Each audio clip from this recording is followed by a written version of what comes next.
Peasant Productions presents the math of ESP, why it works even if you don't believe in it.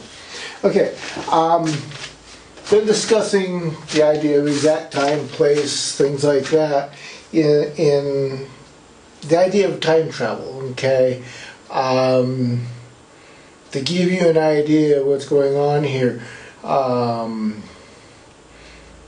to show you how Star Trek, Star Wars type space travel really can't quite exist. I'm going to try and keep this kind of simple. It's kind of hard for me to really explain what's going on, but we're going to step back, not quite to this photon and lab type of thing, but we're going to take this thing here, okay, what we got going on here. We're going to play with the idea of the person going back in time to try and change something, okay? So here we have our person A, okay? They're the time traveler, okay? Now, they want to go back in time, and they want to change the fact that, you know, Dad got Mom pregnant. Dad plus Mom equals brother, okay? Little tort of a brother that he doesn't like, that does something wrong. Maybe he turns into a mass murderer or something like that. So person A is going to go back in time and keep Mom and Dad from getting together, okay? And yeah, who knows what he's going to do? Maybe he's going to give Dad some kind of drug that sterilizes him. You know, put a little piece of radiation in his underpants or something, so that, you know, he knows that if he goes back, you know, 6 months before Dad gets Mom pregnant, and he puts a little bit of radiation, you know, a little piece of plutonium in the crotch of all of Dad's pants, it'll neuter the guy. Okay, he'll never get anywhere. So, you know, here we have, you know, uranium, UN for uranium. Okay, enters into the scene. Now, in this case, there's a reality of a possibility, because the guy is not actually going to interact, other than he has to do certain things. One, he has to enter. Let's see if I can keep this pen writing sideways here. He's got to enter the house, so he immediately sets himself up for being a burglar. Okay, now I'm 59 years old. In 1958, when I was born, my dad, whoever my dad was, got my mom pregnant in 1957.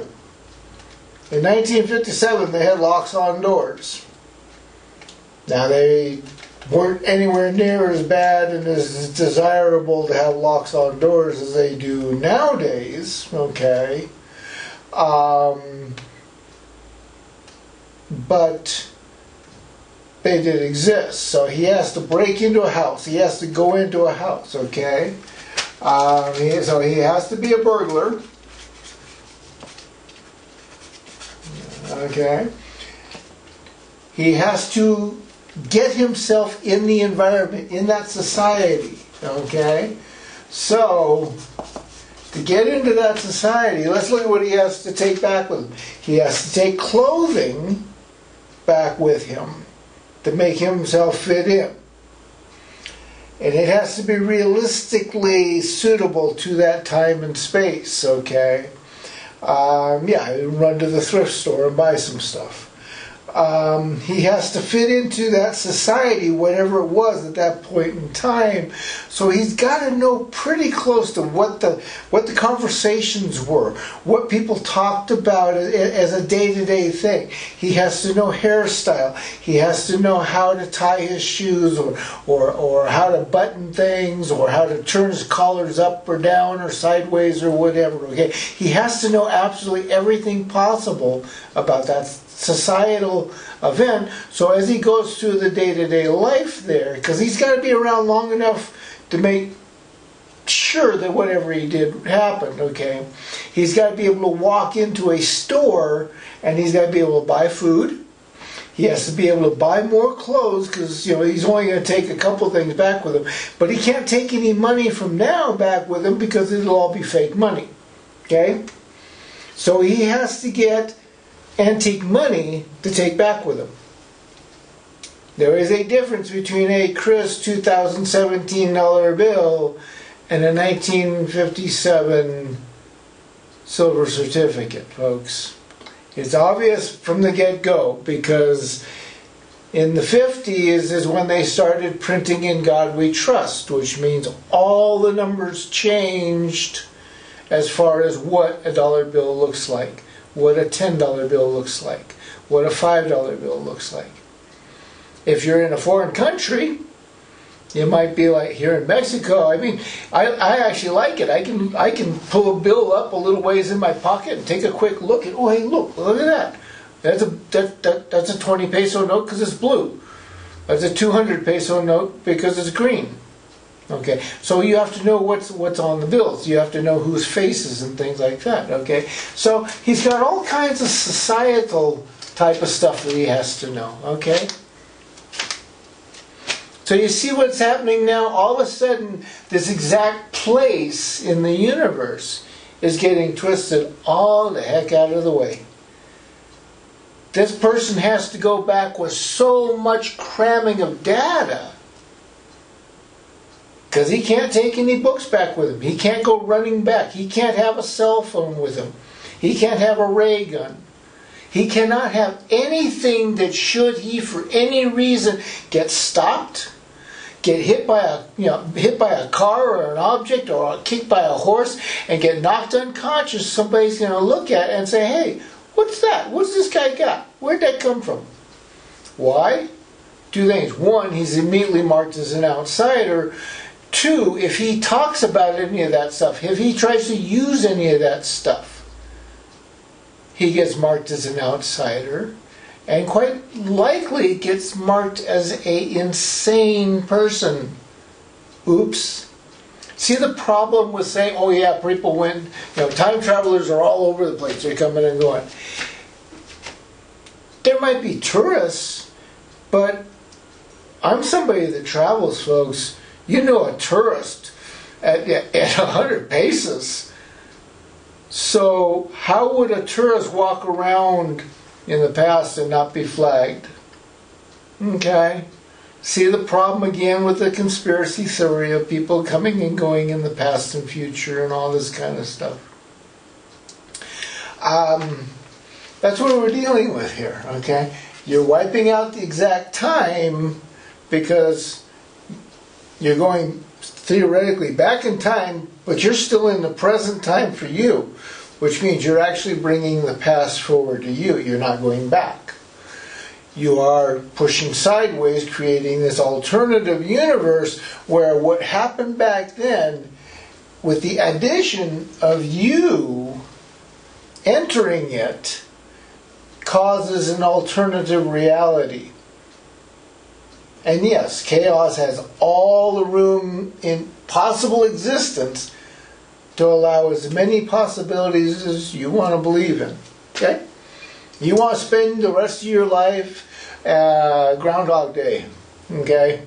The guy every morning waking up and it's the same damn place and the same damn time and he's got to relive that same day. And yeah, in chaos that could actually exist. You would just keep stepping sideways. Always stepping sideways. It's just another alternative reality. It's always repeating. Every time you're refining it, he finally got the girl. But every time you're refining it, but it's always just stepping sideways. It's not going back, it's going sideways, okay?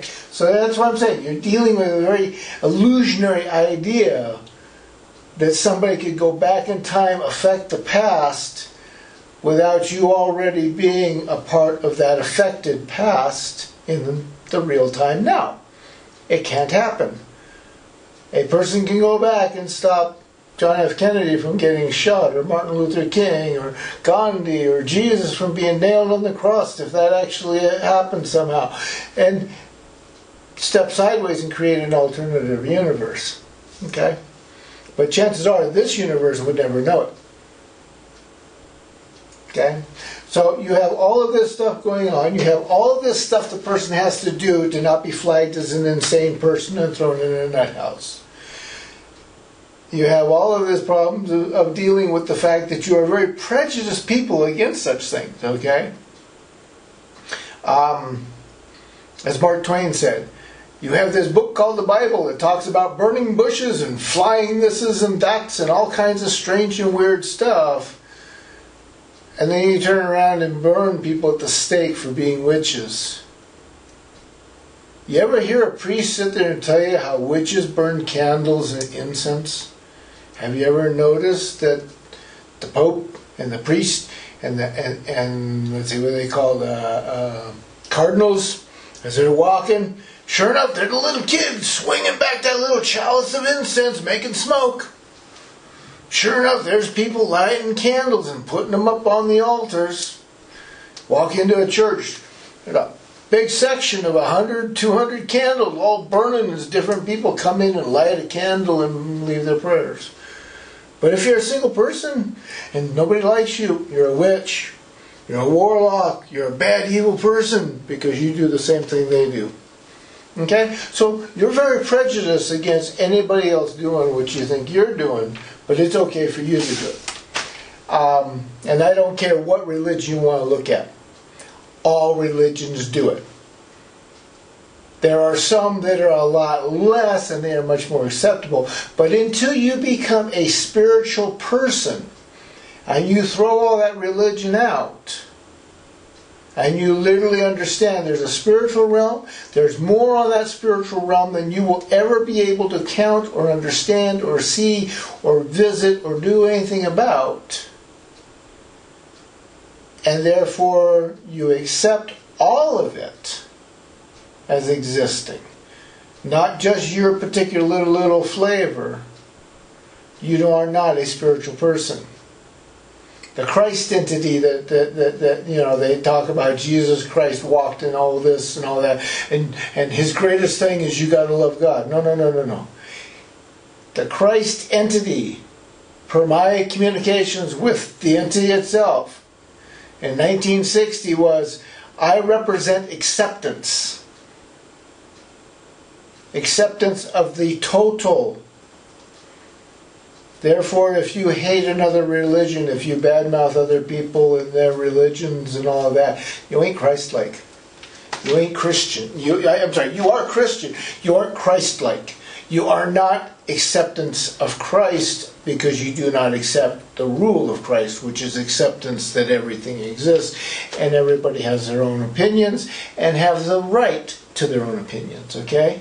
So, that's why I say, you don't go back in time because you have a huge amount of things to deal with.